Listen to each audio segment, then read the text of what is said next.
Whitmore. Whitmore has taken the lead. The old man's going to do it. It's Whitmore in the Breeders' Cup Sprint. What's going on? I'm Jared Welch. He's Aaron Halterman. He's Mike Somich. He's Magic.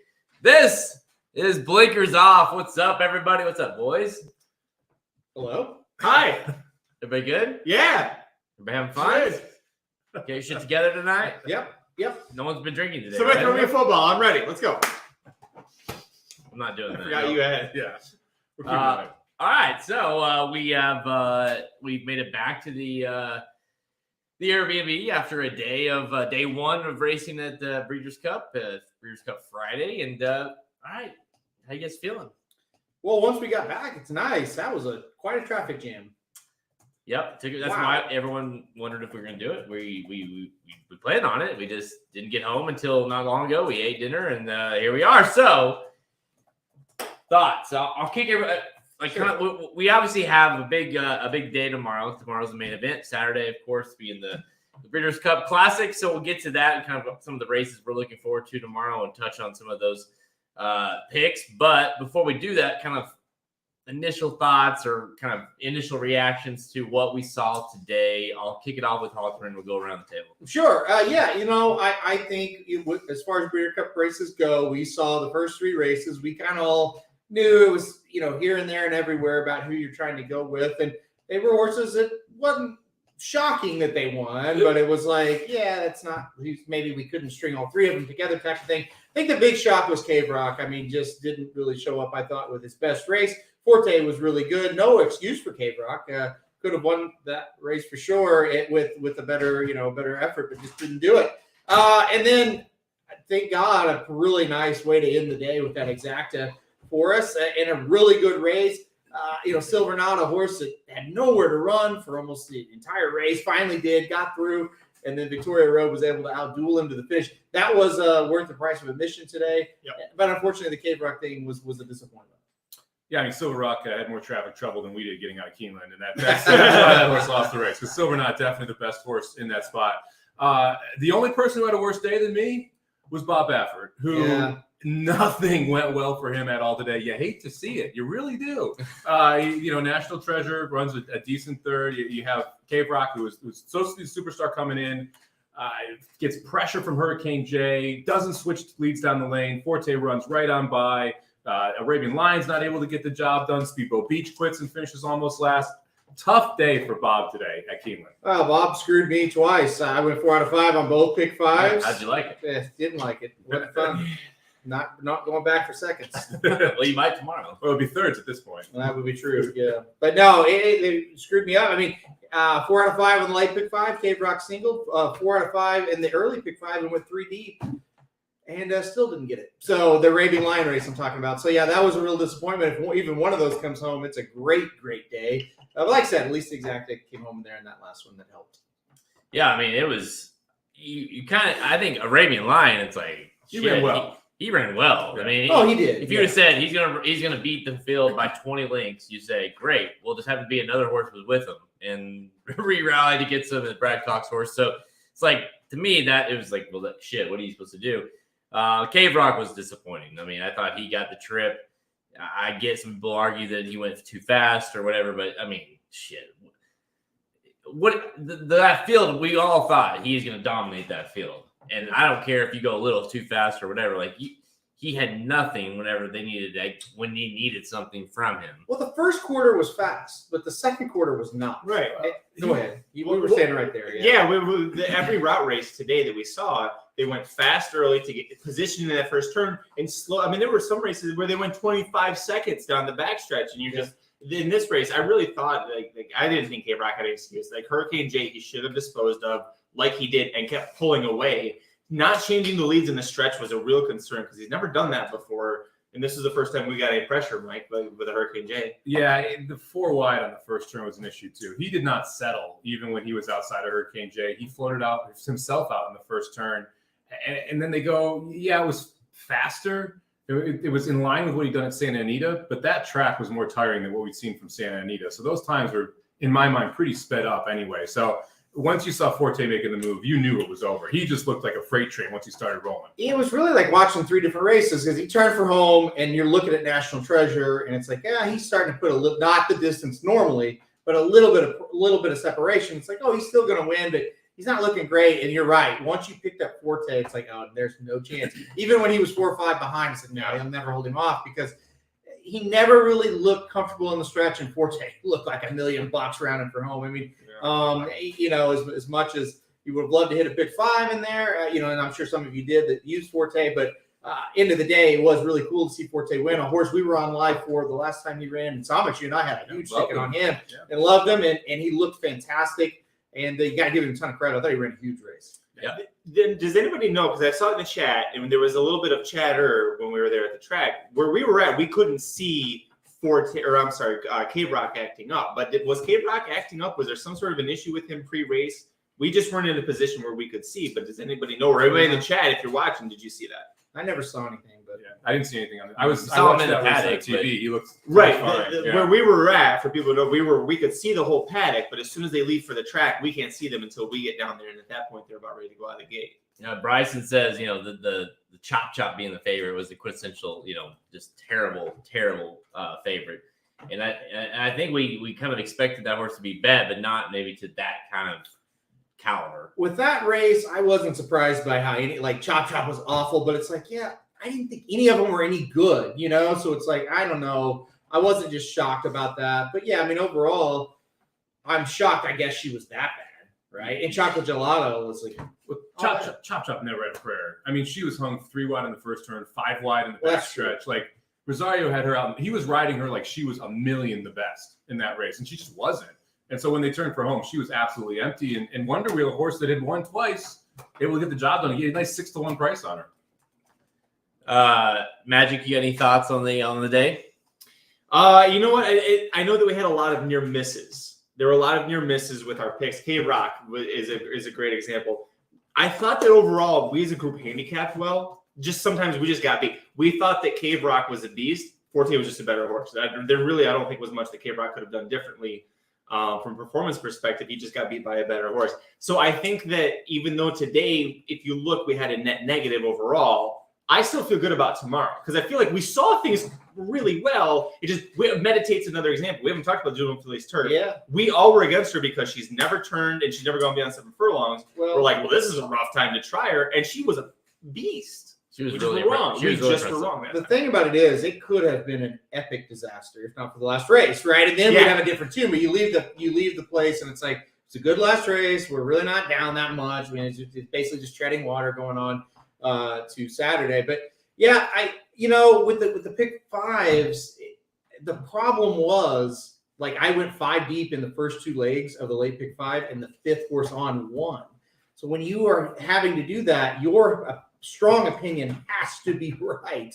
And so that's what hurts. It's hard, and you've talked about the Somich too. It's hard to string together a 5th choice, a 5th choice, a 4th choice, a 3rd choice, and a 2nd choice. Yeah, it's really hard to structure that. You're tiptoeing through the daffodils. You can't crush any of them. Yeah. That's incredibly difficult as you're trying to navigate. And so when you have horses where your strong opinions are like K-Rock, and that one falls apart, it's tough because I think all of us had Forte in our top 2 or 3. Yep, had him second, but had to single somewhere. Exactly. Yep. You start ballooning the ticket size if you don't have that single somewhere. And Forte is one where K-Rock's one where you're singling or you're playing against. So if you're properly structuring these tickets. Didn't mean to catch up, but imagine, because the debate for me was, do I single Silver Knot or do I single K-Rock? Can you imagine singling Silver Knot and having Forte and being alive? That would be unbelievable. That would have been painful. Yeah, Big. Yeah. He actually came to the door earlier to sell us some stuff, and we just said, "Come on in." I think love that. If you don't know the Book of Mormon, it's the greatest musical ever. By the South Park guys, it's Chef's Kiss. Obviously, I think It's what? Chef's Kiss. Chef's Kiss. Jeez. The kids are saying that. All right. you don't know Go on. Chef's Kiss. I know what it is, but Jesus Christ, this kid. Okay. he's a douche. Let's go. Don't use the Lord's name in vain. All right. Well, that's fair. It did. Thanks, Aaron. It did feel like a day that you never really were that wrong, but at the same time, you definitely weren't right. And obviously, Meditate was one where you're like, yeah, I was against her. Like, well, I don't know what I was supposed to do. I was pretty adamant about that. She was awesome. Yeah, I had her on top, and I bet Zagura instead, who was awful. That was fun. Like, But honestly, I talked a lot about it last night. Thankfully, I was able to hammer my actual opinion of last night and just hammer the shit out of Victoria Road. And It doesn't matter how many losses, right? After that. Hey, I ended the day well because Yeah. I played that exacta with Silver Knot and Victoria Road. I played box those two, $50 exacta box, and it finally when they kind of got mid stretch, like okay, I got one because it just Oh, you for could sure. tell Yeah. once the 4 got out, you're like, all right, we got this. So even the 1 gets beat, I know 1-4 is going to finish this thing. Not just because we ended the day with a high with hitting that race, but that race was my favorite because of like for Drama. people like we were so there was the whole table of us from at the BCBC spot with Mike. Everybody aside from Tyler Hoffman was wanting 4-1 in some capacity, and so when it looked like it was going to be 4-1, we all started screaming and jumping together, 4-1, 4-1, and the room went silent, and they're all watching us going crazy about what was happening. To be fair, our table was silent for 9 races today, and then you Very loud. thought we won $1 billion. Yeah. Because we were so down. And it's hard. Like sometimes you lose races and it's just like you're terrible and you weren't close. When you're close, it just gets you really down. And then this happens. God, Yeah, every then time I this see happens. that 4 get free. Yeah. Oh, Well, the other nice part about this is, honestly, the other Breeders' Cup races were pretty much snoozers, right? There was never really that close finish or anything like that. We had a dead heat. other than the dead heat at the start of the day, which was awesome. But every other Breeders' Cup race, you pretty much knew who the winner was mid-turn or top of the stretch because you saw some of these just dominant moves that were being made that were clearly going to open up. So it was exciting to finally have one of those finishes, especially with what I think we all agree were the 2 best horses in the race, too. Oh, yeah. You got to see the 2 best horses bang heads down the lane for a Breeders' Cup. We were all ecstatic for those 2 horses. They showed up and they had excuses not to because I'm saying Silver Knot's trip was just atrocious. Like I said, when he gets free, we're just dancing the last 100 yards because it's like, oh, they're gonna finish 1-2. It's just the order. Yeah. Just like Hero's saying, the last leg of pick 3, he knew it was going to be either way. When they pull away, there's nothing greater than that feeling except when the longer odds horse wins. It's the one. And it's not sure exactly $10. Yeah. How about that photo? I think we all thought that was like a net Oh, it was victory. very close. Yeah. Very close. Very It exciting. got real close, real tight lane. Well, the hell of a day, obviously, to kind of round out the day with Cave Rock losing. Of course, I think we can all agree that was a pretty top-heavy race in the sense that Forte, Cave Rock, and maybe even National Treasure we'll see a lot more from.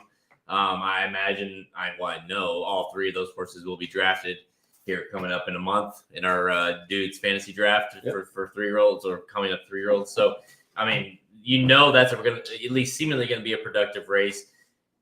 And obviously, I imagine the maiden, or not the maiden tomorrow, and then the one we saw lose today to Brad Cox. Both those 2, They should be involved. they should be involved as well. I mean, we saw some serious horses from the 2-year-old department all day long in terms of the kind of the Derby type trail.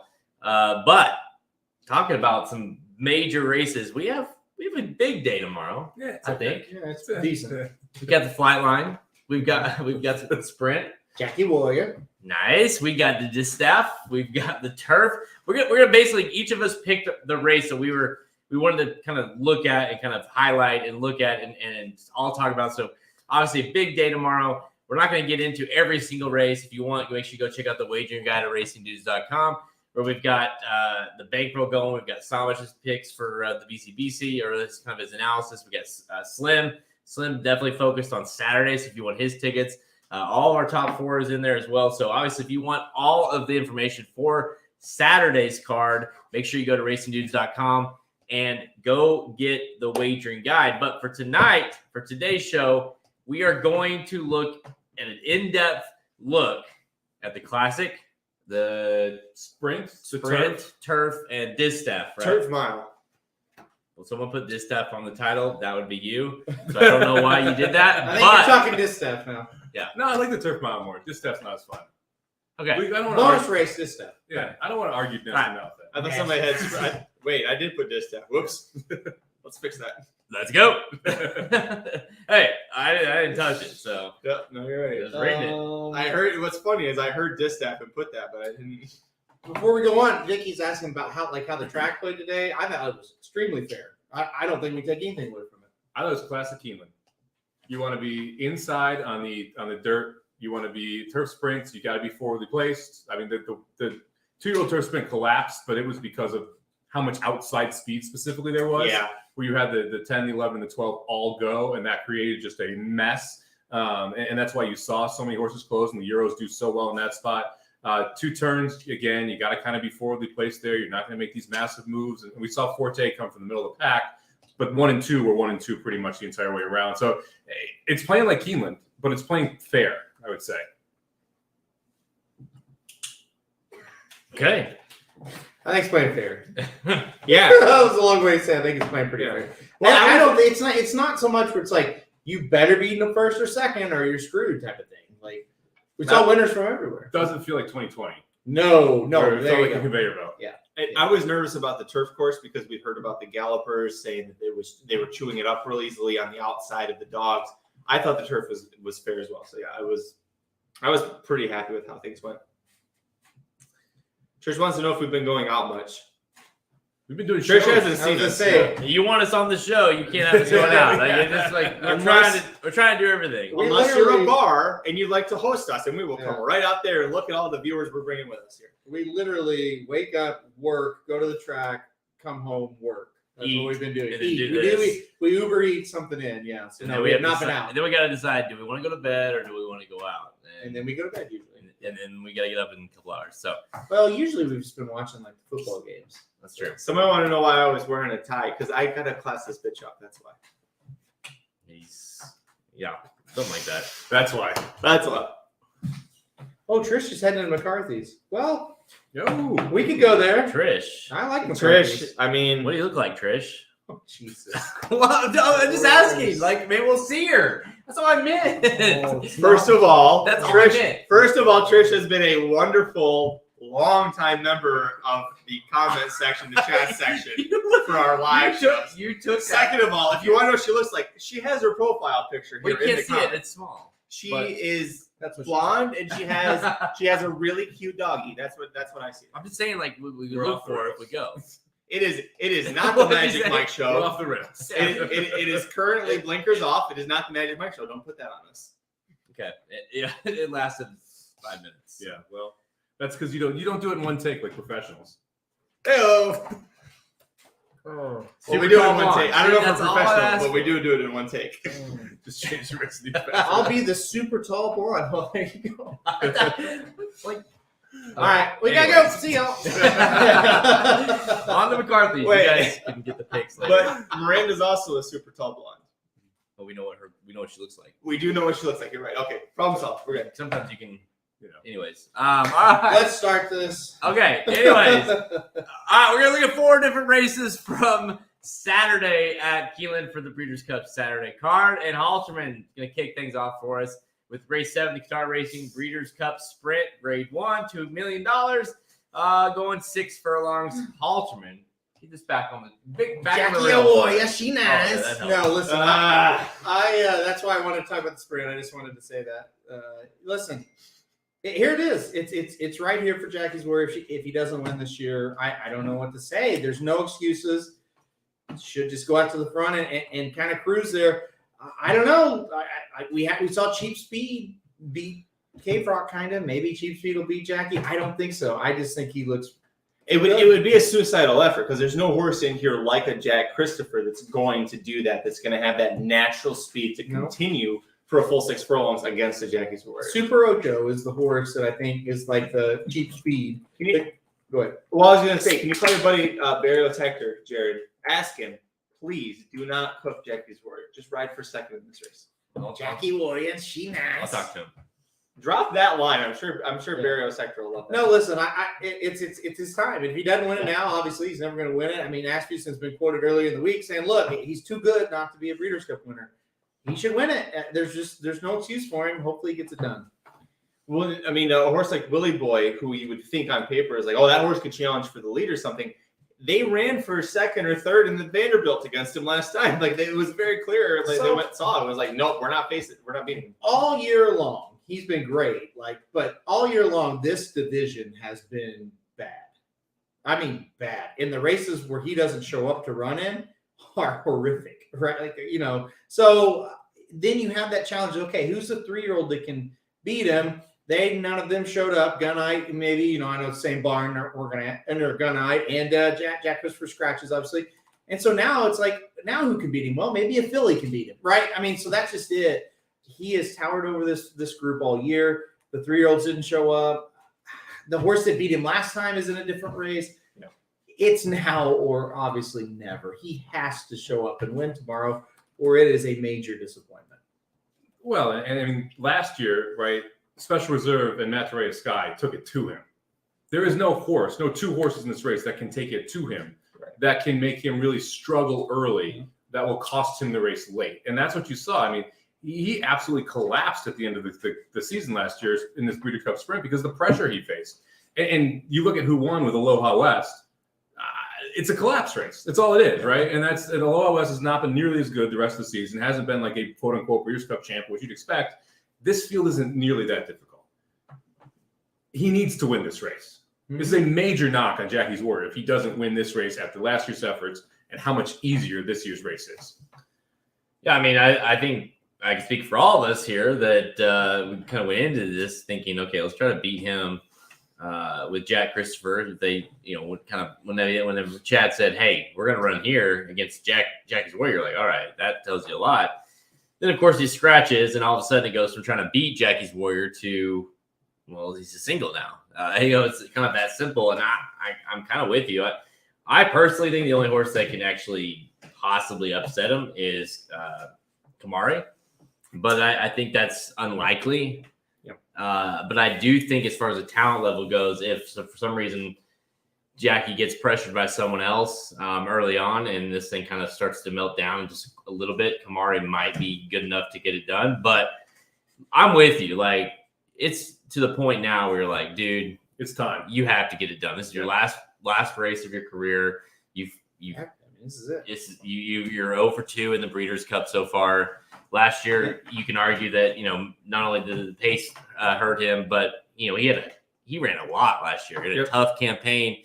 This year, it's been like, all right, let's go to the Breeders' Cup and let's go backwards and see how we get there. Yeah. Other than that kind of hiccup, you can say last time where he lost, going 7 furlongs, he's been flawless all year. And so he's got to win here. Show up or shut up. Yep. So who do you play in exactive? If you want to do a cold exactive, Jackie Sawyer on top, who are you using in a second? I've grown a little fond of Elite Power. The horse I know has faced absolutely nothing. I get it. But again, you read down the names here, it's not a star-studded group. That's no disrespect. I mean, some of these horses are okay, but it's not a normal sprint where like, ooh, he's good. Wow, that one's good. So maybe Elite Power, even though the class may not be there, I do think this horse is getting better and better. I really liked the race last time out at Aqueduct. I thought he was pretty good. I heard an interview with Bill Mott. He said, hey, he's coming to the race really, really well. Not sure if he's going to be good enough, but he's going to fire. I like him in second. I think Elite Power can get up there and kind of make a race of this. I think it's Elite Power or American Theorem. I think they're the next best two. I like the American Theorem quite a bit, and the Bing Crosby got the setup to be able to get it done. I think he could be the second best horse in here. I'm interested in Kamari, but Kamari shouldn't be the second choice in this race. No. I cannot back Kamari when she's going to be the second choice. I can't get away from the fact that I know it's in California, but American Theorem is 6 for 7 in the exacta when he goes in one turn. Like, forget the distance. This horse is so good going one turn. And we talk about, Mike, with horses that try the Derby Trail and it doesn't work and they get back to what they're good at. It took this horse a little bit longer because they kept trying to make him go 2 turns. When they've come back to one turn, he's been so good. And I don't know about you guys, when this is a 6 furlong sprint, but there's a lot of good quality horses here. I would like a horse like American Theorem who's good at 6.5, who's good at 7, who I know will get in a fight. And the horse that is only good for 6 is going to cook and get out. And he has a little bit of extra there to fight for that second place finish behind what is hopefully a runaway winner for Jackie's Warrior. All I'll say is I'll be worried about Jackie if they hit say the first half or something of the race and he's on the lead and he's like going semi-fast. I'll be a little worried. Like, I would like to see him run like a Vanderbilt type race where he's a little bit off of it. Maybe one of these horses decides to try to push him and he can, and Rosario decides to hold up a little bit. If he does that, I'll be ultra confident. So you think it's going to happen? No, somebody said that we look way too sober, no drinks in our hands. So Mike and I instinctively both picked up our drinks. Well, they are. Well, one of them is too sober here. The other one is not. Right. But I agree with that. but no, Jackie should win this thing, and I hope he does. Like that's the thing. Even when I wanted to pick Jack Christopher when he was in the race, I was rooting for Jackie's Warrior. That horse deserves to win a Breeders' Cup race. That horse has ran every race for sprinters that you need to run. Has won every race at Saratoga that you need to win. Dude, it's time to win. By the way, though, I guess with Love Reigns, are we kind of a little hesitant with the Wesley Ward? No, because that race, he hated the draw for her. He said right away, I did not want her inside. And the way it's set up too, she broke well, and she kind of came toward the lead, and then just got engulfed by a wall of speed that crossed over, and it was over. She hated the kickback. She quit around the turn. She was just done. She was uninterested in running after those horses crossed over on her. I hate his horse that Friday didn't run well, so his horse Saturday isn't going to run well. Angle, hate it. I've always hated it. Never believed in it because it's different horses, So everyone's picking Jackie's Warrior. I think we all. Yeah, Jackie Warrior, nice. I didn't want to. I was planning on trying to beat him the last 3 weeks, and just the race sets up so well for him. How are you going to play him? Do you think it's more of like It's a cold exacta, especially if it's American Theorem and I'm getting that. If Kamari's a second choice, the exacta has value.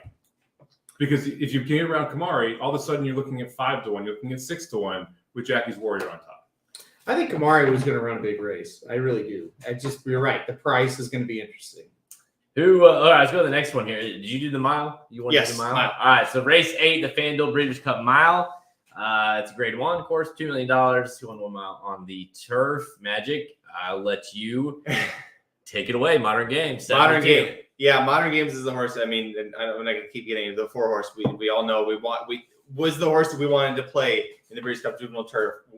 We started the whole giant chorus of boos that happened throughout the stands, which was a nice little cherry on top. But when we saw this horse in the Woodbine Mile, it was it was unbelievable. I mean, and that was the same day that we saw the Summer and the Natal Stakes.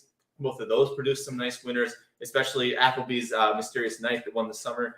And then we got to Modern Games, and we were like, holy shit, that horse just looks so... There was never a second that you thought that horse was going to lose. Now, he's got a face going 2 turns here, and this is always a tough race. From my perspective, one of the toughest races to handicap, but Modern Games, to me, is just such a beautiful horse. He stands out so well.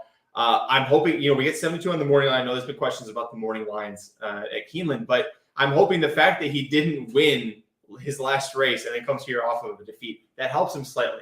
Because if he had won that race, this horse is close to even money. And then you don't want to necessarily play him when it's such a deep field here. But the feeling we had when we saw him in person at Del Mar, and then when we were all doing the live reaction to the Woodbine Mile when he won, this horse is just electric. There's just something special about him when he gets going. It's that Appleby horse that just gets you electrified. He's facing a tough field. He is. He's 2-1 right now overseas. So I expect that's about what you're going to get in this race. It's 2-1 on Modern Games. Kinross is really good. That 13 post had a bad day today in every turf race. Yes, he did, yeah. And that's something you got to be aware of at the mile distance, especially because it is quick into that first turn for the 13 post. Domestic Spending out in the 14, another one that's a major competitor that absolutely helps Modern Games being stuck out there. Annapolis sitting in the 11 also draws outside. I thought Modern Games drastically outdrew his major competition here because, he beat Ivar in that Woodbine race by 5. Yeah. Ivar will not be within 5 lengths of the winner tomorrow, right? And so it's like you got to think of who else can fit in that gap and where they drew. And in my case, everyone who I'd want to beat Modern Games with drew outside of the 10 post. And that makes it a lot more difficult. Yeah, and I think, by the way, I should, Well, it's not fair. I didn't Dream Loper. I was Who gonna you say- like? I was going to go there, but by the way, to the outside post, Ravency, another horse that just continues to get bad draws and run really well. Man, huge. Chad Brown, you just feel so bad for him. She needs a good post, and she'll be definitely tough to beat. So another good run today. But yeah, I'm with Modern Games, but yeah, I like Dreamloper as a horse that could upset for sure. Drew right inside of Modern Games, but no, go ahead. Well, no, I was going to say before we went off on Modern Games, there was a comment about Appleby and him talking about Modern Games. I watched an interview with him on Thursday, and yeah, he doesn't think Modern Games is losing. He is really confident. To be fair, he was really confident on Silver Knot, but I don't think he thought that trip was going to be like that. He even threw out Modern Game's name when he in the press conference after the loss with Silver Knot. Like he's like, yeah, I mean, he ran well, and I still feel very confident. And how many does he have in the mile? 1. Oh, he doesn't go to Australia? No, that's Aiden O'Brien. Oh, I think wrong guy. Okay, never mind. Go ahead. He still has 1, and that 1 he thinks he can win. Yeah. So, I think Modern Games. It's funny because we talked about Modern Games winning last year. Well, winning, and none of us cashing on him. And then we thought, well, Appleby will get revenge on it this year in that race, so to speak, and he didn't. Of course, horse ran huge. Maybe Modern Games is the horse now this year where we all can not only can he win his second Breeders' Cup in a row, but we can actually cash on him this year. That's hope. We'll see. Yeah. Halterman, of all people, wants that because I know you loved him last year. Yeah. He's due, right? You're due to cash on this horse. Yeah, that was really a depressing thing about last year. And to think, sitting here last year at this time, we were so pissed, and everybody in this chat was so pissed. So I'm glad it was a little bit better of a day as far as that goes. So we didn't have any controversy, at least. I want to put this. I keep seeing it. I'm kind of hard to believe. Like, there's no. Unless I'm crazy, there's no talk of rain tomorrow.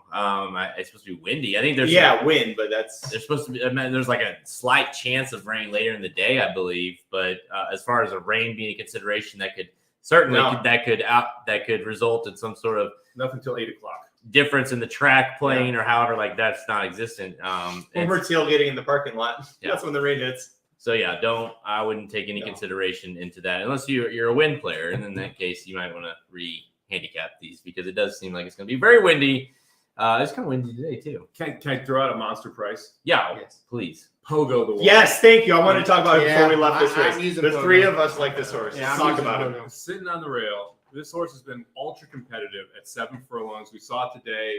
The 10 horse Meditate, who had been running at 6 and 7 furlongs, looked awesome going 2 turns here in the U.S. This horse just missed to Kinross by a nose to finish 3rd, 4 back. Just missed to Kinross, 2 back. Now wildly outdraws Kinross here. Yes.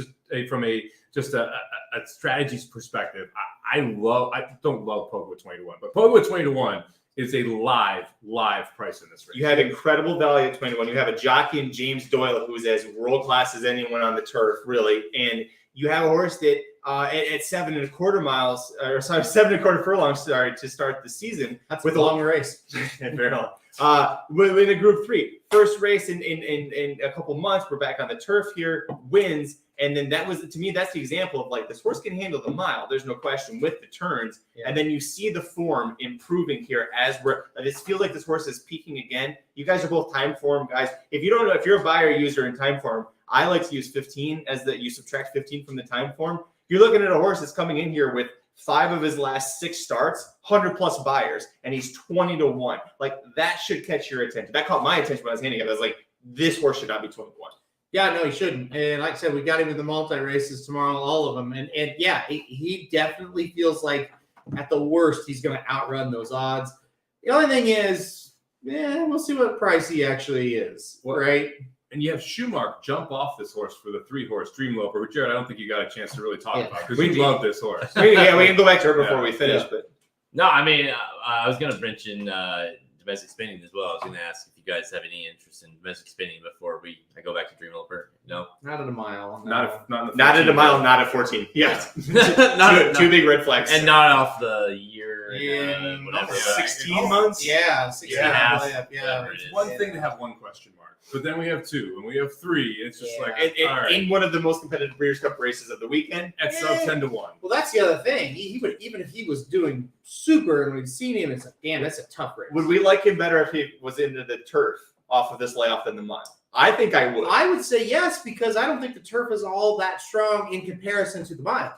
And mile is not his distance. Right. Look at his entire resume. You don't do a mile with this. That feels is like a prep. You hit it right on the head. This is not his distance. This has never been. So yeah, it almost feels like a prep for the Hollywood Turf Cup at Del Mar at the end of the month. So Dreamloper. Yes. Sorry. Let's talk about her. I tried. You did try. Listen, I think this horse is maybe the most dangerous horse outside of Modern Games because you talk about the internationals coming in. Well, this horse, 2 and 3 back, obviously in her division, running a mile and a quarter races, Group 1s, overseas. Of course, Goodwood being the national. Didn't run bad, but didn't run great. They cut her back to a mile facing the boys last time out, and she beats the shit out of Order Australia, who a lot of people want to pick in this race. Yeah. And it's like, I don't understand if you like Order Australia, how do you not like her? Yep. Dreamloper, a horse that is 3 for 8 at the distance, runs consistently well at this distance. The mile is where she wants to be, in my opinion.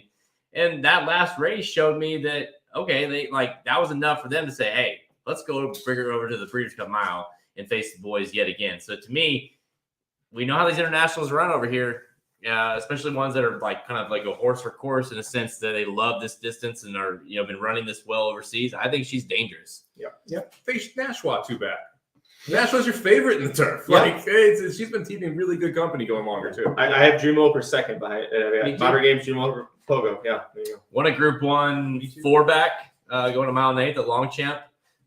Beat a horse named Wally, who I know nothing about, but did come back to win. I know that. So there's that in a Group 1. All right, so let's put a bow on that. And Longchamp is like if you go to Saratoga and win, that's a big ass track. Isn't it interesting? No, but did we mention Annapolis once?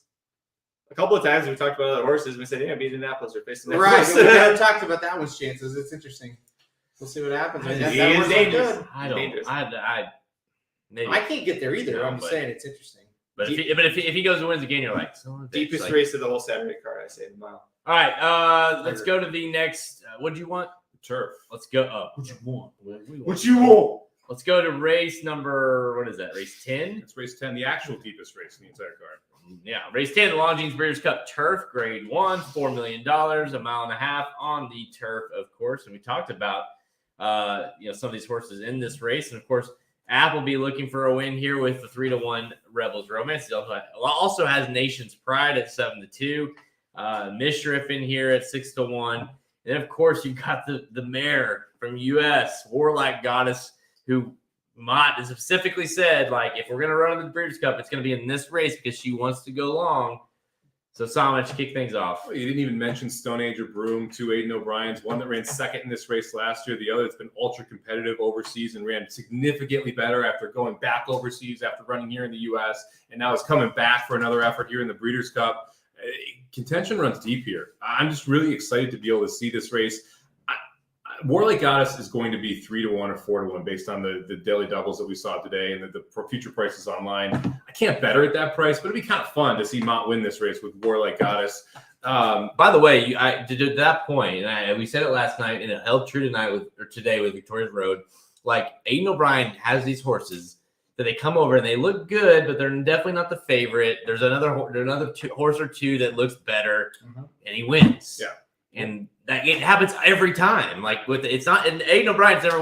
Well, he might, but he doesn't seem to win at 1-2 or whatever. It's horses that are 5-10-1, something like that. And both of his horses, Broom, who ran second, like I said, gets IRED back, and Stone Age are ultra dangerous in this spot. I would not discount either of them, and they're sitting on the board at 12 and 15-1. I thought it was interesting that Nation's Pride was the horse he mentioned, and not Rebels Romance. And by he, I mean Appleby after the juvenile turf. I liked Rebels Romance more. Now I'm a little worried because wait, why are we just ignoring Rebels Romance? Why are we talking about Nation's Pride here? What's going on, man? So that kind of makes me step back. But I got Mishriff on top. If Mishriff came here last year, in last year's form, he would be 2-1 in this race. Yep. And you're sitting here staring at 6-1. He's not going to get bet. He's the one horse that's going to get ignored because of this Appleby thing, because of the fact that Warlike Goddess is in here. You're going to get 6-8-1 on Mishriff, who has the best races on paper. Now, does he fire that race tomorrow? We don't know. But if you go to whose A-plus game wins this race, it's Mishriff's. His Jubline International race this year, when he lost to Baid, who would be 1-5 in this race, that race could win this. Mishriff was that good in that race. He just ran into a monster in Baid. The Jubline International last year is the most impressive race on anyone's page, period. Running a 1:29 time for him and winning by 6 lengths. He has the races on paper to dominate this field. Now, whether or not he actually shows up like that tomorrow, we'll find out. It's been a while. At the price, I'm willing to take a chance with Mishriff. Yeah, 6-1. I think you'll get every bit of it because those Appleby horses are going to take money. And like you said, the big key to the whole thing is more like, God, she is going to take money. That doesn't necessarily mean she's not going to win, though. That's the thing. She's just going to be a little bit over bet. Listen, I thought coming into this thing, probably not for Warlike Goddess. You see how this thing is going to maybe unfold for her? You see these horses that are coming over? I wouldn't sleep on Warlike Goddess. I think that horse could win. Listen, again, maybe it's not a good bet. Maybe she's bet down too hard. I think she's going to be really competitive tomorrow. Let's see. Vicky wants to know, by the way, how long it took us. It took us about an hour to get out of the Keeneland parking lot. Yeah. It was brutal. It was bad. And we were like weaving all around the back. Like I think we went through all of Calumet Farm. we went the whole farm. We saw Oxbow. He was jogging. It was an next to us. hour, and then all of a sudden we just circled back to Keeneland. Yeah. We literally, they took us all the way back and around and then right back to the road that we could have just turned right on. Our Airbnb is 14 minutes away. After being an hour in the car, we were 13 minutes away from our Airbnb. Yep. We ordered a pizza while we were in the car, and it beat us here. So that's how. But the rideshare thing. Did you remember we walked? We were leaving. We saw the giant it line. looked like a mess. It was a looked like mile mess. long of rideshare cars too. Yeah, thank God we didn't do that. You had people literally walking all the way out to the street to try and get a rideshare out on the Yeah. street because it was impossible to get one in Keeneland. Yeah, it was rough. Well, we'll see. Hopefully they do it better tomorrow. But tomorrow we have a plan. Sounds like Doc had some trouble. He said his shuttle bus ran over the sign. We're bringing a cooler tomorrow, and we're gonna just pack. We're gonna fucking pack tailgate. drinks, and we're just gonna tailgate while everyone deals with the We're traffic. parking in the meadow. In the meadow. If you're Come parking in the join meadow, us. Yeah, if you're in the Yeah. middle, we're gonna tailgate until at least this time, and then Yeah, we'll go park- out. Yeah. Hopefully we can celebrate some flight line. If we get a good enough signal, we might just do the damn live show from right there. That'd be fun. Yeah, that'd be fun. I'm not doubtful that we'll do that, but still, Like how you brought that back. We're not doing that. yeah. So But Magic might. don't say dumb things. And let's go on. Listen, the more I looked at this race, I kind of wanted to. I really want to pick Broom. I'm interested what the price will be on Broom eventually, because it was a horse that ran very similar last year coming into this race, and didn't look completely great overseas, and then came over and almost won the thing. Yabir was the only horse that beat the horse, and then came over here in the Sword Dancer, ran fourth, beaten 1.5 to Gaffo and Mere Mission. Like we were there obviously to see that. Kind of bummer that horse didn't run better. It was a favorite that day, but you got to think that Aiden O'Brien is bringing this horse over because he knows this horse really likes the United States. This horse has ran well here consistently. And I think at that price, that's got Aiden O'Brien written all over it. Are we over? I agree. Are we kind of overplaying the IRAD got the Broom mount? Or is it just, hey, we saw what happened at Saratoga and we want him on there, because he didn't get a great trip at Saratoga. Broom is super good. I'm not questioning the pick of Broom. I'm just like, are we overanalyzing the IRAD thing? He rode in the Breeders' Cup last year. Did he really? Yeah. Yes, I don't he know. did. I do not Yes. remember that. Yeah. He did. Well, that would explain that. So Dettori was named on both of the mounts, Japan and Broom. And then what horse scratch they got That's Broom right. in. No, that's right. or Yep. And I was like freaking out trying to pick which one of the That's horses to use. Yep. And that's what happened. Yep. And then Irad did not ride him last time he was in the U.S. Right. if I remember Right. correctly. Yeah. And now he is back on him for the Breeders' Cup. And Irad had Was it options Alaska's here. last time? More came with him. Oh, last that's time.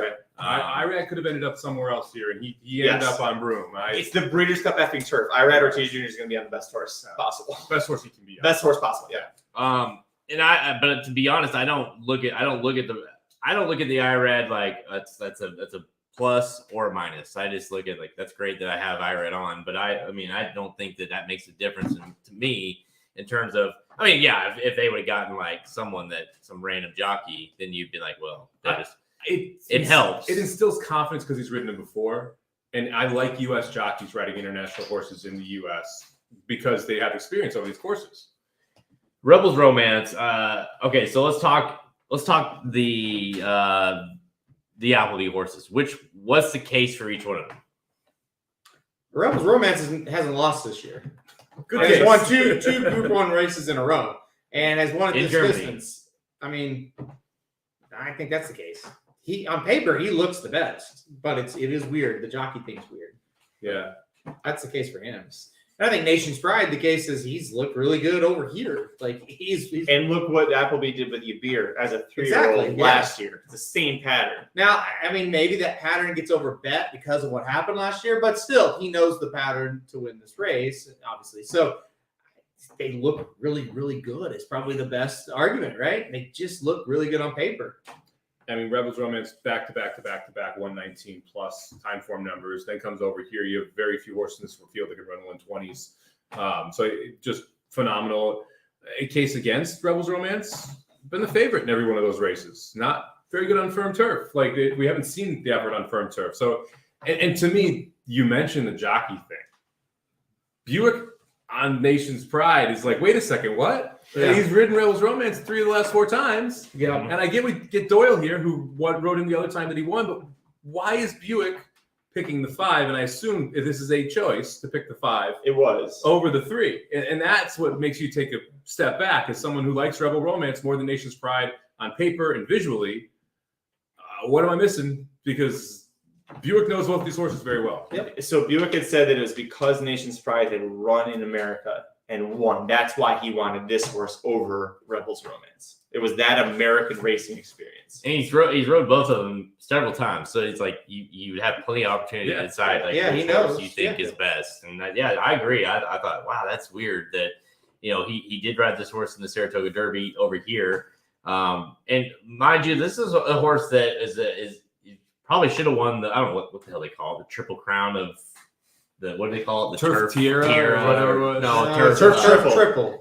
The Trinity Turf Triple, isn't it? Whatever, What they call it? whatever The it Trinity was, Triple? It doesn't He's a classic causeway away from winning all well, 3 he's a races. shitty ride away, is what I'm going to Thank He you. was off. When he got good rides, he dominated the field. Tori made up for it in the last race, but Yeah, but he Tori was a screwed that up. shit ride. That He also first he dominated 3-year-olds. yeah, Water is deeper. Definitely. He did beat Annapolis at Saratoga. Annapolis looks like a nice horse, but maybe that was too far for Annapolis that day, So And absent the mile, not here. he has questions. There's no doubt. All right, so give me your top pick. Give me a horse that you're interested in underneath, or like a long shot price. Go. I went Rebels Romance on top. I don't love it. Broom is my horse. Broom and Stone Age. That's what I want to play underneath. I like them both. I put Mishra on top. I think his best is the best. Stone Age for me is the price. I love what he did in Europe after running in the U.S. I'm going to combine the two of you. I've got the 2 3-year-olds with Nation's Pride on top. Stone Age was my play in the Epsom Derby. He was a 72 second choice in Desert Crown, who was a beast in Europe. And I haven't been able to quit trying to play this horse. I have a feeling he's going to get one of these big grade Group 1 wins. Aiden O'Brien has that faith in him because you look at who he's been running against. I think he's got a lot of talent. I just think he outruns his odds here. I cashed in on a huge Euro exacta today. I'm going to hope to do the same in this race tomorrow. I'm looking at the Rebels Romance over Broom exacta. I think I love that one. I love Broom to kind of run another race where he looks like he can win the thing, and hopefully Rebels Romance. And honestly, if you like Nation's Pride, I think Broom's going to run well. So I think that if you can just throw that horse underneath somewhere and hopefully get anywhere in the ballpark of that 12-1. Because I think you will, because there's enough other horses, even though Broom is interesting, that you would get a good price. So I like that. Before we go on, real quick, what price would you need to bet Warlike Goddess? 6-1. Against this field, 6-1. I would probably need somewhere in that 7-8-1, somewhere in there probably. Yeah, I'm with you. 6-1, be about right. I had 8-1 on my mind. If she wins, are we pretty happy? I mean, we're not going to hit our bets, but we're happy that she wins. She's the ultimate horse that even if I don't hit anything in that race, or if she beats me in that race, I'm happy for her. If I don't cash, I want her to win. Yeah, exactly. Yeah, and we've been big fans of her for years. that would be really fun. And again, I think she can win it, but that 3-1, that's really tough to choke down, and I think that's what she's going to end up being. All right, let's go to the last race here. No surprise here. We're going to talk about the Classic, of course. We're not going to leave you guys hanging. Race 11, Longines Breeders' Cup Classic, Grade 1, $6 million for 3-year-olds and up, going a mile and a quarter. Of course, this is the main event of the 2 days, 3 to 5 morning line on Flat. What'd you say that he currently was 2 to 5? 2 to 5. I'll look it up right now. 2 to 5 currently on Flightline, the 4-horse. Of course, you got Epicenter. It's really about a Flightline, and then the next one is which 3-year-old do you like, whether it be Epicenter or Taba? Can Life is Good get the distance? Can he challenge Flightline? Can he hold on? Can he go wire to wire? And then you've got the kind of the others, the other olders, Olympiad and Hot Rod Charlie. Then you got Rich Strike kind of blooming in there that won the Kentucky Derby. And can he kind of solidify himself as a legit 3-year-old by running a big race in the Classic? This is top to bottom, man. This is one of the best Classics we've seen. Well, certainly since we've been covering it. Yep. Back, since Zenyatta 2008. So to have a Classic top to bottom 8-horse field and really feel like all 8 could certainly hit in the exacta. I think we all could agree. Like if any of these horses finish second, you're not totally surprised here. It's that kind of field. Halterman, I'll kick it off with you. Flightline, anything to turn you from this horse after day one? No, absolutely. I don't know what it would be. You're right. I don't think so at all. Listen. You're right. You said it. It's a great race with a superstar horse. Hello, everybody. So it was a superstar horse, but you do have a great bunch of horses that have got a chance to try to beat him in the spot, and so that's what makes it fun. You have other options if you want to try to beat him. The problem is, and I think anybody can really agree with this, if he shows up how he ran last time out, I don't know how they'll beat him. I think, as weird as it sounds, I think Life is Good as a horse that could, but he also is a horse that could be like 6th, right? Like I think that Life is Good's path to win is actually pretty clear. For the rest of them, it's going to be tough. Right. It's an interesting spot because this is a really talented field in my mind. I agree with you, Jared. I mean, we have the Derby winner, we've got the Travers winner, we've got just a bunch of solid horses that are showing up for this race to take on Flightline. I only see 3 possible paths to victory. I think that Flightline is Flightline and just beats the crap out of this field. There's nothing you can do about it. I think Life is Good wires the field, which is something you have to at least consider here because Life is Good will make the lead and Flightline probably is not going to press. Flightline's going to be behind him in second, but not necessarily press. And then Taba, who I think is the logical horse to take a massive step forward. It would need to be a massive step forward, don't get me wrong. But if Flightline doesn't fire and Life is Good comes back, Taba's the only other horse that I think can win this race. Oh, it's got to be to you now because I know you hate that.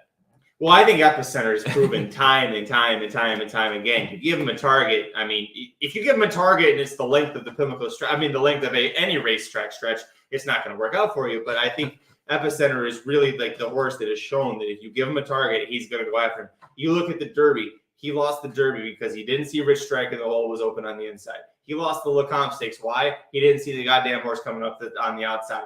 Rosario is the reason this horse has lost those races, not Epicenter, not because of his talent or just because the horse just surprised him. Flightline's not surprising him. Flightline's ahead of him. He goes and gets him. Flightline, the only horses that he's had to go and get is going to be Speaker's Corner, right? That was the horse he got the first time. And then Extra Hope. Tis a Magician goes and gets Extra Hope, guys. I'm sorry. That is not a good horse for it to be like, oh, he went and got him on the backstretch. No. So if you are looking for a horse to play against Flightline, my vote's for Epicenter. Wow. Greg said you're right. So that I don't know about Greg. Greg's been right all night in the chat. Greg, I love the race. He's drunker than you are, I think. Hey, that's hard to do right now, boy. Let me tell you. Here's the deal. I think Epicenter is coming into this race as the second best horse. I don't think he's the most likely horse to finish second, though. And here's why. I think Baffert runs for second, period. I don't think he messes with anything out there. I think Asmussen's coming here to win it. And I think Asmussen is going to be the one to make that big move into Flightline. And it's just going to be, if he does and he can't make up that ground like he's used to making up, like Magic talked about, will he kind of get discouraged and kind of quit? And then here comes Taba, Taba, listen, Baffert knows he can't beat this horse. So he's going to just let it all unfold. Hey, if Flightline falls apart, hey, maybe I can go up there and win it. But likely I'm going to go get second, kind of like I did last year when I couldn't beat Nick's Go. I didn't run with him early. I just ran for second. And that's what we're going to see from Taba. Yeah, I feel like I've been saying this for weeks now. Like, I just feel like this is a matter of 2 different races that we're going to see play out tomorrow. I think you're going to see the Life is Good go out, and Flightline will be tracking him because he's the only horse in the field that's fast enough to go with him somewhat early and also be hanging around late. And then you got the other ones, everyone else behind. No, like you said, Taba, he certainly isn't going to mess with it. Epicenter, they're not going to mess with it. I do think he's going to be more forwardly placed, but I don't think he's going to mess with trying to go with those two, Olympiads and Rich Strike, and you name it. Like, so you're going to have this group of horses that are, and those horses are just simply faster than the rest of them. So they're going to separate. We saw what Flightline did in the Pacific Classic. Yep. We've seen what Life is Good can do. Yep. Those two are going to separate. And Flightline certainly and Pratt are not going to let him go out and just steal this thing. So they're going to keep going ahead of everybody. So it's going to be a matter of if Flightline can go and tackle him. If, like you said, you laid it out perfectly, if Life is Good is just simply too good tomorrow and Flightline can't get to him, or they completely fold and one of these horses in that second pack. But I really think that you're right. Like, I think it's a matter of these horses, which ones are going to be playing for hoping that this is some sort of a pace collapse, or at least hoping that Life is Good comes back and we can get second, because that gap is going to be huge between, say, Tabo or Epicenter and Flightline when they hit the last turn. Well, and Olympiad's going to be the one sitting in third. Olympiad is probably the third fastest early horse here. So the first run's most likely going to be Olympiad, who you assume is going to get rejected, right? Did you see, by the way, Mott was like, he's dangerous. Don't ignore Olympia. Well, I think he he's is the dangerous best for older second. horse. I have him in third.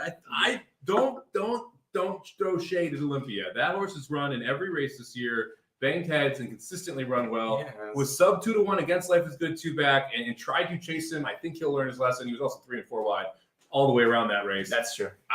I think Olympiad is the sneaky one if you're looking for a price to fill out the trifecta. Okay, do you want me to read off the current odds as we sit right now for the Classic? You know what, Aaron? Could you read off the current odds as we sit right now for the Classic? You're right. Well said. Yeah, thank you. Number one is Taba, 28-1 right now That's on wild. Taba. That's wild. 28-1. All right, so the rest of this is irrelevant. Yeah. Life is it's not. Life is Good is 18-1. Happy Saver 49-1. Flightline 1-9. Well, that's why they're the Well, someone put it. Hot Rod Charlie 21-1. Epicenter 13-1. Olympiad 71-1. That's wrong. That's wrong. And Rich Strike 25-1. No, that's irrelevant. Hey, if you're getting the longest price on the board as Olympiad, he deserves to be in your trial. No, yeah, it's fair. Well, okay. To that. Two agree, two disagree. I do want to be clear. I've seen a few to Jalen, my boy Jalen. What's up, buddy? Jalen. I'm not saying that those two are like competitive against each other, but I am saying if there's any two horses that are going out there, it's going to be those two. And Flightline will be able to sit off and kind of do his thing. Listen, let me be very clear. I agree with Jalen. I don't think Life is Good is going to be around at the end. The only way you've got a shot to beat Flightline, though, in my opinion, is if Just go. Life is Good catches a flyer, gets out about 5 lengths ahead, Just go. and for whatever reason it doesn't come back.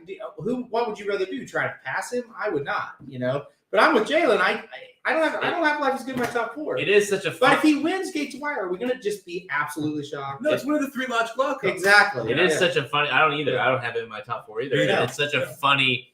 But if I also think he's the second most likely horse to win, because if Flightline doesn't fire, Because Life you is can Good is see going to it. be right. Yeah, you can see it unfolding Yeah. in your mind, and I think it's Life so is weird. This is also an important betting discussion. Why, if you're playing multi-legs, Life is Good is a horse I would consider including if you're going to try and beat Flightline. Yeah, I'm not going to put him in my super because he's either on top or he's an 8th to me. I agree. I think he's all or nothing. Yeah. And like, what happens if Flightline doesn't get out of the gate and he's kind of back and he's struggling? All of a sudden, Life is Good. Flightline can't break magic. Well, all of a sudden, Life is Good's 5 in front of everybody. Yeah. He's in a race by himself. So that can happen. It's very possible that he gets a trip like that. Now, will he hold on? That's up to you to bet it. But he can get a trip like that. How are you? Okay, that's a good segue into our final part of this. Okay. He's 1-9, or we won't be 1-9, but he'll be 3-5 or something in that ballpark. How do you bet this race with Flightline seemingly such a overwhelming favorite? How do you make money in a race like this? Is it playing a cold, try? Is it playing a cold exacta? Are you trying to beat him completely? How are you trying to make money in this race? I think it depends who you like in second. If you like Epicenter in second, you're probably playing a cold try. Because your value for Flightline over Epicenter is going to be massively marginalized because they're the favorite and second favorite in the biggest race in the year in a race that will feature the BCBCs ending, which means that you're going to see some massive exactas on that exacta. You're going to see a ton of Flightline into Epicenter money in BCBC. You're going to get 250, something like that. It's way too short of a price for me. You got to go cold try if you're going to play Epicenter in second. If you like anyone else in second, I think there's value because of the amount of money that's going to be put onto that Flightline Epicenter exacta. All of a sudden, Flightline Taba, Flightline Olympiad, Flightline Hot Rod Charlie, Flightline Rich Strike all have significantly higher value, especially if you assume Flightline Life is Good money is burnt. That exactly can't happen. If you assume that and you don't like Epicenter in second, I think the cold exact is the way to go. Yep, I totally agree. And I think you gotta, like I said, if it's not Epicenter, that's what you gotta do. The way Taba's being bad, if he's at the 4th or 5th choice, I think he's the logical horse underneath. I think Epicenter, I mentioned this to you guys. I think Epicenter is I like him maybe 5% more than Taba, right? But if Taba's exacta is paying double whatever or triple what Epicenter is going to pay, it's pretty logical from a betting standpoint. Taba's the one. Yeah. So, but again, I mean, you have to go, you have to play it straight, and you just have to pound that. You can't box it. You can't do anything like that. You pound your opinion, and hopefully you're right. I saw it somewhere, but the chat's going crazy, so I can't keep up. There is no chance that Taba and Epicenter or someone, I don't know who else the other horse was, go after Life is Good early. I saw that comment. There's no way that Taba tries to go after anyone in the front early in this race. I think Halterman is dead on when it comes to Baffert. He did it last year with Medina Spirit. And Nick Sco, of course, being the speed of the speed, he knew that there's no way we can go out there and try to challenge this horse. And by the way, let's remember, Medina Spirit had shown speed. It was a speedy type horse. Yeah, many people thought he would try it. And they said, nope, not happening. And what did he do? He finished second because he was the second best horse that day based on how they ran the race. So I don't think there's any chance that they try to send Taba to try to pressure anything up front early. Well, Taba, why would they do it? Taba hasn't pressured anybody early up front in his a best long races are when he's time. off. Yeah, I Yeah, mean, he gets off the pace, so he's not doing it. Epicenter at times early in the year was on the pace, but he hasn't been in a long time either.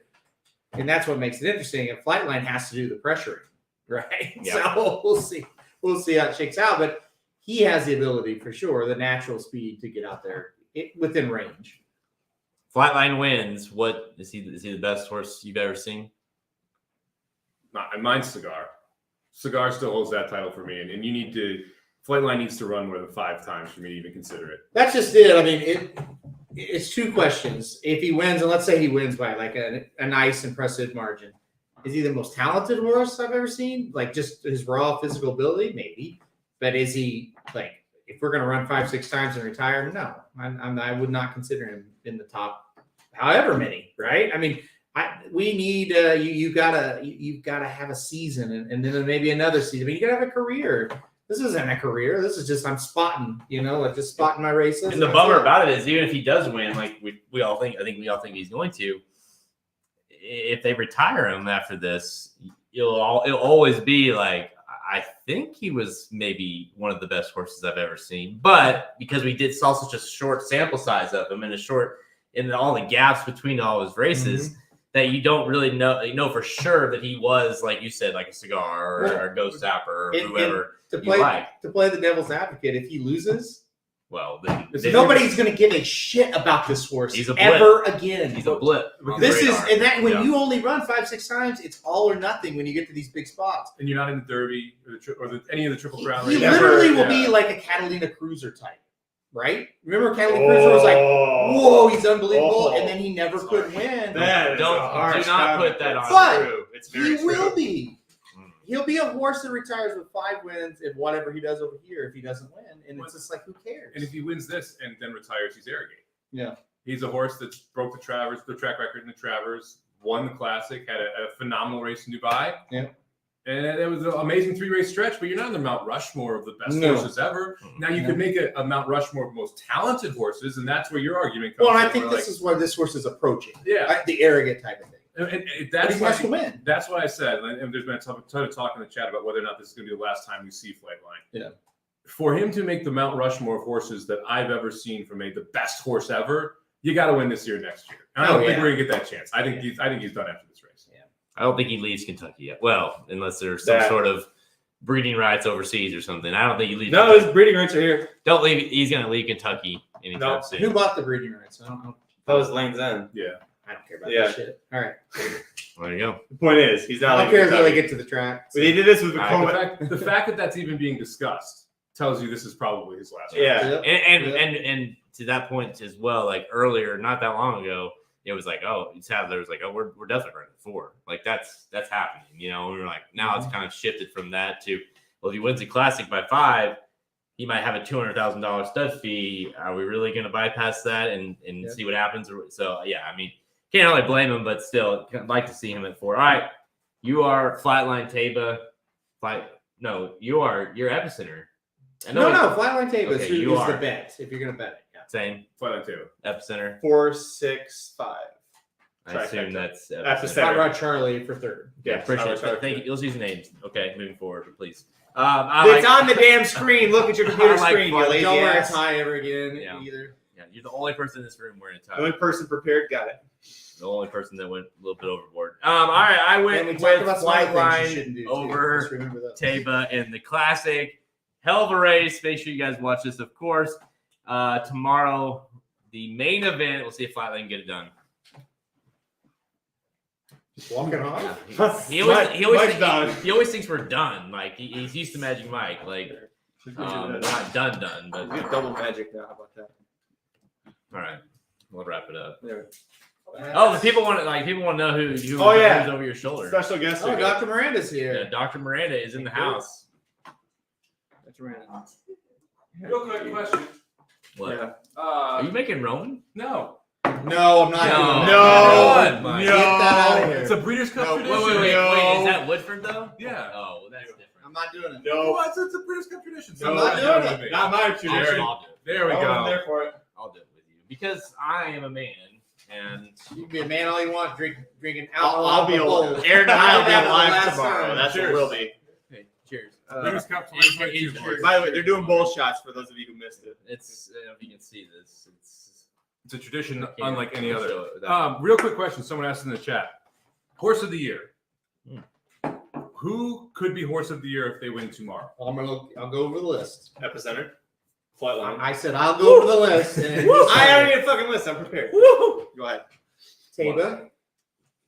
Life is good. There's a doozy of a one in here. Flightline. No, If he wins. no, I'm saying, but there's a doozy I'm waiting for. Epicenter. Olympiad. Rich Strike. Rich, All of Strike. them are worst of the year with a win tomorrow. And he's not wrong. Now, what if Nest wins Okay. Well, it depends on what happens in the class. in the But classic? he just named half the classic field. You need like Hot Rod Charlie win the classic for Nest to if win. Nest and Olympiad win, or if Nest and Rich Strike win, or if Nest. If Nest. That was Woodford that left. If Nest and Olympiad win, it's gonna be Yeah, hard. that's Olympiad's lost once and has ran a bunch of times. I agree. So I think Olympiad wins. Nest and Rich Strike. If the guy wins the Derby and the Classic, You I can't- would vote for Rich He has to Strike. win Yeah. it. Yeah. Epicenter, you got to vote for him. Life is good. Yeah, so- Hasn't lost in this country. So in other words, the winner of the classic's your horse of the year. Unless it's Hot Rod Charlie or Happy. And, State. and, Yes. and another conversation that we've had with John is what happens if, say, let's say Flightline rolls like 5 links or something. Nest doesn't win, or maybe she wins by a nostril to Clarier or something, but nothing overly impressive, but still wins. If it's Rich or if it's Epicenter and Taba underneath, who do you give the 3-year-old to the year? Like, let's say Taba beats Epicenter underneath. Doesn't matter. Taba has to win. Okay. Taba has Yeah. no legitimate grade 1 wins as a 3-year-old. I'm sorry, Parks, but no legitimate grade 1 wins as a I agree with 3-year-old. you. I agree with you. Well, here's kind of a weird deal with voters. Okay, he won the Santa Anita Derby, which is a grade 1. Epicenter won the Louisiana Derby, which is a grade 2. Well, some voters have that Santa Anita Derby ranked higher than the Louisiana Derby. It's the same thing, right? Mhm. It's the last prep for a Kentucky Derby on a major circuit. So that's the weird thing about it. I mean, I'm with you. Like, the Pennsylvania Derby is not going to outweigh the Travers. Give me the Derby, the Preakness, the Belmont, the Haskell, the Travers. If he would have won the Haskell, Haskell would have been different. If he then won the all of a Haskell, sudden you have the conversation like, well, this is he not a won head-to-head. the Haskell, Yeah. one won the Travers, and if they were kind of finished, you could make a case, but But Epicenter has second in the Derby. No, I second in agree. the Preakness. Epicenter's won gone all the Vandy, won the dances, you know? Travers. Yeah, he's the one. Unless Taba wins. Yeah. If Taba wins, Yeah. new Yeah. conversation. Obviously. But you can't run second and third and think you're going to jump Epicenter. By the way, what a year it would be for Taba and Bob Baffert, I guess, for that matter, if he were to win, and not only he wins Thrill of the Year, and he's going to win Horse of the Year if he wins the Classic. That would be something. We're all pulling for him. Poor tough luck, Bob. All right, that's all the time we have, guys. So make sure you go check us out at racingdudes.com for all our picks for the Breeders' Cup on Saturday. Hey, this is your time. Your time to shine. You did it last night. Tournament tomorrow. Yeah, we've got a tournament tomorrow, guys. Did you We had know? one today, too. We had a one today. qualifier in the room. We had one We today. did. Hey, we have a nice second job. place. Finished second, right? Second. So she's in the championship. We signed her to a long-term contract today. We too. did, yeah. Which now means she's not eligible to win the $500, which I is believe- great news for everybody else. Hey! I still have to talk. Oh, that sucks. Sorry. I still have to talk to Do you want to her, wait till the new year? I still have to talk to her agent, but I believe we worked out a deal with free PPs that we got her on for. Oh, Right? All right, yeah. So the money's gone. No money. No money, just PPs, and I got that taken care of. Don't worry about it. We'll talk No about money. it. Just pastries. Remember on the Out Office show? I was supposed to be talking, right? Okay, Yeah. sorry, go ahead. So today we had a tournament with 51 people. 10 people qualified for the December 26th finals where we are giving away $500. Tomorrow, we'll have another tournament. 1 in every 5 people can qualify over at horsetourneys.com. If you're following any of the dudes here or an email subscriber, you can get that email. You can go check out that tournament with the link directly to it. We had 51 today, like I said. The winner got $407, Miranda. Miranda got 177 for She's finishing pissed about it, second. too, okay. She was telling us how much she wanted the $400 all day at the racetrack, though. So make sure you sign up so that Miranda can try and win more than $400 tomorrow. She wants your money. She needs diapers, okay, Yeah. guys? Yes, diapers are not cheap. We It's know an that's absolute blast to play. It's the full card in Keeneland. Make sure you get picks early so that you can get in here. The first post is at like 9:55 tomorrow. It's super early, so make sure you get your picks in Is that tonight. early? Yeah, it's ridiculous. Make sure you get your picks in tonight if you want to play the tournament tomorrow, because the race will go off in the blocks. What are we at here? Let's look. Let's see how many we got in the Saturdays. We're up to almost $500 in the pool. So that number will obviously continue to go. I think we had that $800 or something. It's right about 30 people. Yeah, so it's good. And again, you can compete against us, of course. One of us surely will. I finished 12. We'll qualify, right? Maybe eventually. Maybe.